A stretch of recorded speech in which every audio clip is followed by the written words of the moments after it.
Muito bem, sextou e vamos então ao quadro Correspondente Médico. Lembrando que você pode e deve participar usando a hashtag Correspondente Médico, que já está aqui em cima de mim. Faça seu comentário, a sua pergunta, que a gente vai acompanhando. Estou com o Twitter aberto aqui e tudo mais. Primeiro tema, então, desta manhã, diante da reabertura gradual do comércio. Esse nosso primeiro tema fala hoje sobre os sintomas psicológicos do medo diante do diagnóstico da Covid-19. E vamos ver aqui os números, hein? Em apenas 24 horas, o Brasil registrou 1.220 mortes e no total, vejam aqui esse número, já estamos beirando os 70 mil, ou seja, quase 70 mil pessoas que perderam a vida por causa da Covid.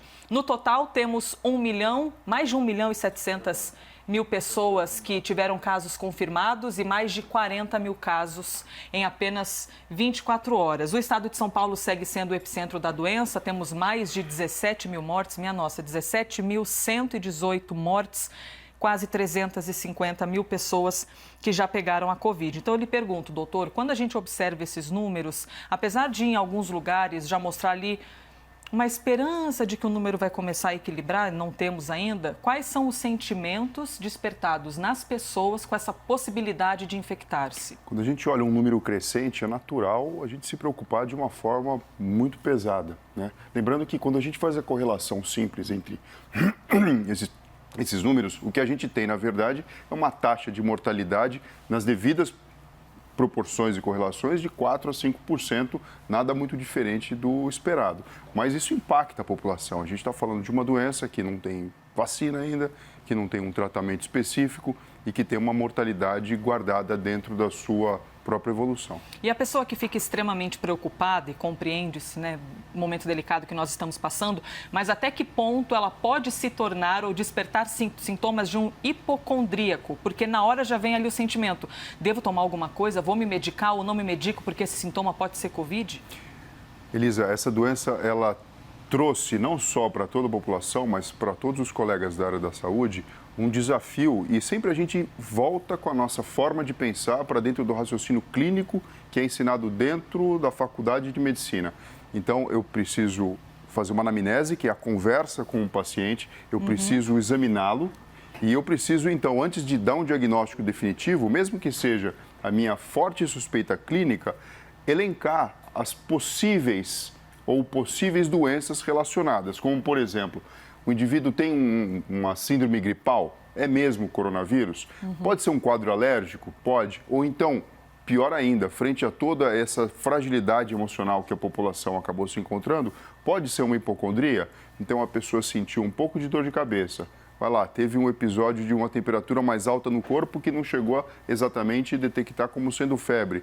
Apresentou uma sensação de falta de ar por causa de ansiedade. Você sabe disso? A pessoa ansiosa, ela pode até respirar numa frequência diferente e ter a sensação de falta de ar, caracterizando então entre aspas, pseudo quadro clínico de Covid-19. E até falando a respeito disso, dessa confusão de sintomas, os sintomas da Covid-19 são relativamente parecidos com outros tipos de doença. Então, você tem ali a tosse, a própria imagem já está nos mostrando isso, tosse, falta de ar, febre. E até quando a gente faz o quadro aqui com a nossa hashtag Correspondente Médico, é muito comum chegarem mensagens de pessoas dizendo, assim que eu ouço falar a respeito da doença, eu já começo a ter falta de ar, ou já começo a achar que eu estou com febre. Isso seria um sintoma psicológico? A pessoa inventa isso? Como é que isso funciona na nossa mente? O cérebro vai juntando informações, cria uma realidade e muitas vezes para sustentar essa realidade mental, ele vai te oferecer elementos que vão parecer muito com o quadro clínico. Por isso que o indivíduo está com falta de ar, ele vai precisar ser examinado. Existe o oxímetro de dedo, em que você vê o quanto que de fato ele está saturando o oxigênio. Em algumas situações, a realização de uma tomografia de tórax para verificar se existe ou não o comprometimento do pulmão pela Covid-19, pelo SARS-CoV-2. Chegou uma pergunta aqui pela hashtag Correspondente Médico. Não disseste de onde és, mas é o Lineu. Aliás, desculpe, Lineu de Guarulhos está dizendo sim. Diante deste cenário, o pensamento pode influenciar e chegar a contrair a doença? Olha, na verdade, só o pensamento não vai trazer o vírus para perto de você. A gente precisa do pensamento, às vezes fragilizando até o seu sistema imunológico, porque isso existe, viu, Elisa? O indivíduo ele fica fragilizado do ponto de vista emocional, existe uma correlação com o hipotálamo e com o sistema imune. O indivíduo, então, fica mais frágil e pode, sim, tendo contato com o vírus, algo que ele poderia naturalmente se defender, acabar contraindo e desenvolvendo a doença. Mas só o pensamento, não, pode ficar tranquilo. Então, fique tranquilo aí, viu? Você que está achando ali que pode contrair a doença apenas por pensar. Eu tenho uma entrevista para chamar, bem interessante, feita pela nossa colega Raquel Landim, aqui da CNN, porque a Prefeitura de São Paulo anunciou que as academias voltam a funcionar já a partir da próxima segunda-feira, ou seja, faz parte do processo de flexibilização. E numa entrevista ao programa CNN Líderes, de Raquel Landim, o fundador e CEO do grupo Biorritmo, maior segmento aqui na América Latina, Edgar Corona, explicou como é que serão aplicados os protocolos sanitários exigidos pela Secretaria de Saúde. Vamos ouvir então. Esse protocolo tomou como base um protocolo validado pela Universidade Rei Juan Carlos e por uma universidade inglesa. Depois nós incorporamos algumas práticas aqui, passamos por epidemiologistas da USP, por cientistas, para validar, dizendo, agrega isso, tira aquilo. Então, são 42 medidas, né? Então, dentre elas, assim, é um tapete na entrada, é a medida de temperatura, vamos dizer, o agendamento ou uma redução do número de frequentadores por horário, quer dizer, e essa redução que nós estamos praticando, Raquel, assim, se ela persistir por 4 ou 5 meses, o negócio se inviabiliza, né?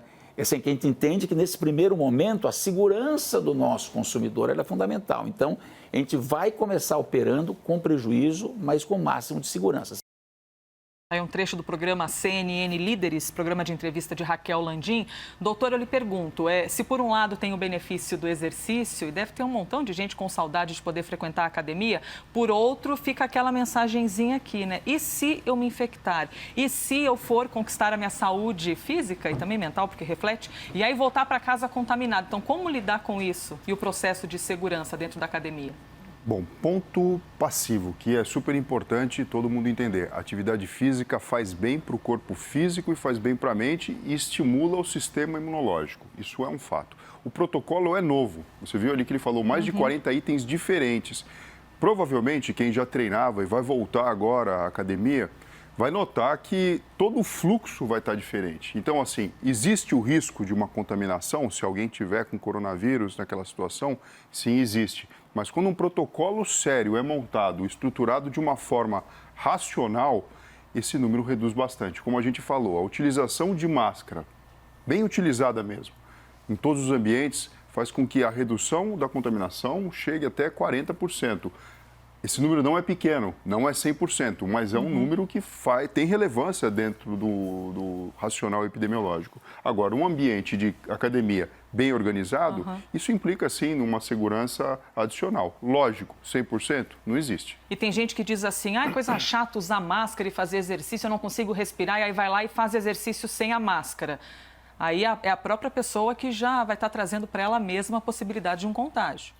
Sim, sem contar que dependendo do tipo de exercício, principalmente o exercício aeróbico extenuante, que necessita de uma entrada de oxigênio e liberação de gás carbônico em excesso, talvez precise ser ponderado, ser conversado com um profissional de educação física, com o próprio médico, se faz sentido ou não, porque isso é novo para todo mundo, né?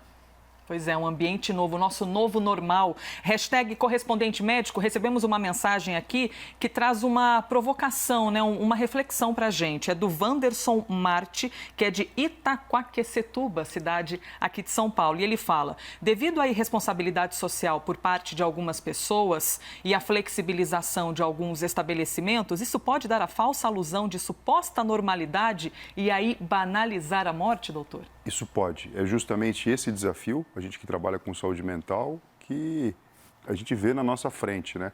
Existe uma falsa sensação de segurança, porque a gente tem uma memória de longo prazo que traz para a gente um modo de se comportar muito bem estabelecido e arraigado desde a nossa infância. Então, qualquer coisa que me faça lembrar de como era antigamente, é muito fácil deixar todos esses protocolos e todos esses cuidados adicionais novos para trás, mesmo que temporariamente, e aí mora o perigo. Então a gente precisa dar um passo para frente, mas com muita consciência e entendimento de que isso é um desafio para todo mundo.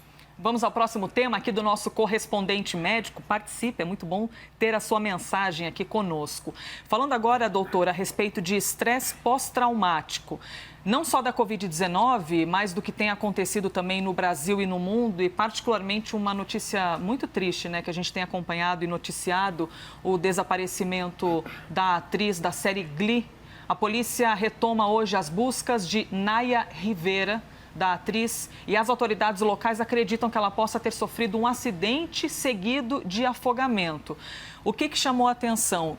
Somente pelo desaparecimento já é dramático e a gente já fica muito comovido pela história, pela possibilidade de ter se afogado e morrido. Mas o filho dela, de 4 anos, que estava junto com a Naya, eles saíram para passear de barco e quando a polícia chegou até o barco, essa criança de 4 anos estava dormindo. Então, nem notou a ausência da mãe e quando acordou, a mãe simplesmente não existia mais. É até ruim a gente mesmo falar isso, né? Pensar nessa possibilidade.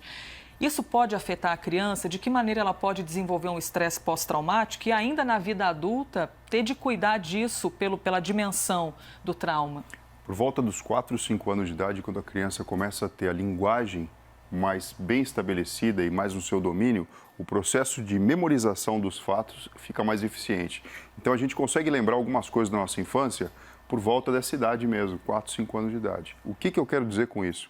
É um momento de fragilidade da organização do cérebro da criança e uma notícia dessa, do desaparecimento da mãe, sem sequer ter uma despedida ou um racional, alguma coisa assim, pode impactar muito no desenvolvimento da mente dessa criança. E aí eu lhe pergunto, doutor, as pessoas em volta da criança devem reagir como para diminuir esse trauma? É dizer, tá tudo bem, não aconteceu nada, a mamãe foi passear, volta, não sei, uma mentirinha do bem, é difícil dizer mentira do bem, né? Ou devem, assim, jogar real mesmo com o que aconteceu? A criança, ela diz pra gente, o cérebro da criança comunica com o adulto como ele quer ser informado. Então, perguntas simples devem ter respostas objetivas e simples. É lógico que aqui, nesse caso especial, acionar desde já uma equipe de psicologia para que possa dar suporte para essa criança é muito importante. Porque o que é esperado? Com o passar do tempo, essa criança ela vai desenvolver, muito provavelmente, essa síndrome do estresse pós-traumático. E o formato do funcionamento do cérebro e dos sistemas acaba mudando, de modo que ela vai poder ficar uma criança com dificuldade de aprendizagem, uma criança com dificuldade de lidar com as emoções.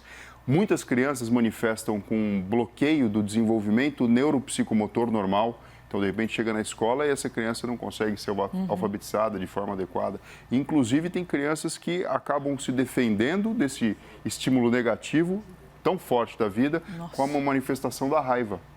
E o cérebro funciona de uma forma diferente. Eu tenho uma pergunta, eu até não sei se pode ser uma pergunta boba, mas o desaparecimento pode ser pior do que a própria morte? Essa sensação da pessoa não saber o que aconteceu e não ter nem vivido o luto, velar, por exemplo, a pessoa que perdeu? Pode, porque a sensação de fechar o ciclo, por pior que seja, não aconteceu. Isso aconteceu no Brasil, quando a gente teve a questão de Brumadinho, por exemplo. Sim, as pessoas, verdade. os familiares já entenderam a gravidade do fato e sabiam que não iam encontrar a pessoa com vida, mas precisavam entender que havia um corpo, que de fato aconteceu aquele desfecho e eu posso então velar o corpo e realizar o sepultamento e toda a estrutura que existe esperado dentro da sociedade para se fazer a despedida. A gente estava falando sobre gatilhos, inclusive, de raiva. Você falou, essa criança ela pode se tornar uma criança com alteração de comportamento com raiva? Pode, porque a gente sabe que o medo, a rejeição, a frustração, o desapontamento, coisas que podem acontecer dentro desse contexto, conforme a criança vai entendendo isso. E entender não é só entender racional, Elisa. A criança pode entender isso do ponto de vista emocional, começa a sentir falta da mãe, falta do carinho, falta da sua presença.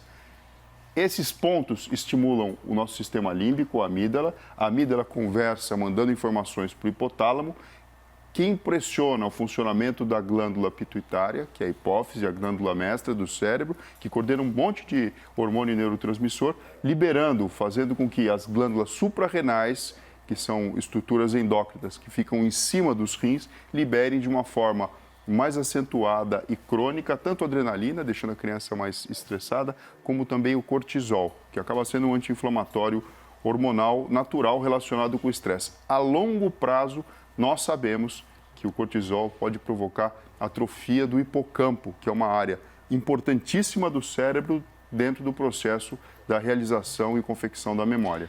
Ainda em relação à reação dessa criança, né, o filho da atriz Danaya Rivera, de 4 anos, como é que a família deve se comportar para diminuir o estresse? Tem gente que fala, não chora na frente da criança, não demonstra para a criança que é tão difícil assim, traga palavras animadoras. Não existe uma fórmula perfeita, até porque ninguém quer passar por isso e nem sabe como se comportar. Mas existe um meio ideal de diminuir o trauma da criança? A criança ela acaba absorvendo o que os adultos plasmam dentro de casa ou dentro dos ambientes em relação à equivalência emocional. A gente tem notado esse tipo de coisa também com crianças que estão ficando muito estressadas por conta da pandemia do coronavírus. Então, a orientação é, quem é adulto e já tem mais noção sobre a possibilidade de gerenciar as emoções, o faça, porque isso vai ajudar no desenvolvimento do cérebro da criança. Então, é lógico. Imagina, perder uma pessoa jovem numa forma dessa, a família vai falar sobre isso. Mas os rompantes emocionais, se puderem ser controlados, né? Eu digo isso assim, ninguém vai deixar de ficar triste, mas tem pessoas que acabam sendo muito efusivas na manifestação das emoções. Se puderem ser evitados, vão ser benéficos para a criança, porque a criança entra nessa vibração. Isso é natural. E agora falando do ponto de vista da mãe, é claro que é uma hipótese, porque ainda vai haver uma investigação até comprovar a causa da morte, mas uma pessoa que se encontra numa situação de afogamento, ela de repente nunca passou por isso antes, ela consegue raciocinar de que maneira o corpo dela, o cérebro, está mandando estímulos para o corpo para ela tentar sobreviver, ela perde a capacidade de pensar de maneira inteligente, por exemplo, em situações assim? Existe um prazo de validade, certamente no início do processo, que ela sente que perdeu o controle sobre a respiração, o sistema nervoso autônomo simpático entra em ação e ela ganha força muscular e possibilidade de tentar respirar a todo custo. Chega um momento que falta essa oxigenação no tecido cerebral e, de uma forma natural, o indivíduo perde a consciência. Então, talvez, nos momentos finais, ou quando a gente tem uma manifestação de dor muito grande, é como se o cérebro apagasse e esse sofrimento ele vai embora. Fica o sofrimento para quem ficou e perdeu a pessoa. Que triste, né? Enfim, é até difícil para a gente falar sobre isso. Eu vou trazer aqui, estão chegando várias mensagens da rede social pela hashtag correspondente médico, e aí eu vou trazer aqui uma dúvida que está chegando do Luiz dos Santos, ele é não falou de onde é, mas usou a hashtag correspondente médico, disse que... Aliás, não é o do Luiz, é do Ivan Aquino, ele é de Caucaia, no Ceará. Doutor, qual a relação da Covid-19 com a perda de peso? Ele conheceu algumas pessoas que perderam até 6 quilos com a Covid. Existe alguma relação? Existe, eu também tenho colegas médicos que contraíram o coronavírus e também perderam bastante peso. Eles entram dentro do que a gente chama de síndrome consumptiva. O organismo ele tenta lançar mão de todo o seu recurso energético possível para conseguir debelar a infecção e conseguir, então, mandar o vírus embora, né? E restabelecer a saúde. Nesse processo, existe o consumo de energia estocada, tanto na forma de glicogênio, que está no músculo e no fígado, por exemplo, e outros órgãos, como também de gordura e até mesmo da parte proteica. E aí eu estou falando de perda de massa magra mesmo, de músculo. Por sorte, depois que a pessoa passa por isso, ela vai passar por um período de, a gente chama convalescência, onde ela vai se alimentar, vai começar a se movimentar de uma forma melhor e esse peso é restabelecido. Mas existe um consumo energético do corpo para tratar de eliminar a infecção. Eu fiz uma coisa que eu li o nome de um telespectador e não fiz a pergunta, mas vou guardar a sua questão para o nosso próximo encontro, que é o Luiz dos Santos, que fala a respeito de exercícios em casa, com aparelhos, usando o peso do corpo. Então, Luiz, num próximo encontro com o doutor, eu compartilho aqui a sua dúvida e a gente até aborda esse assunto, ainda mais que está aí a expectativa de reabertura das academias em São Paulo. Doutor Fernando Gomes, hashtag sextou aqui, tomara que com muita saúde para todos nós. Isso aí, muito obrigado, viu, Elizabeth? Uma boa sexta-feira para vocês, Rafael Colombo para você também e até segunda-feira.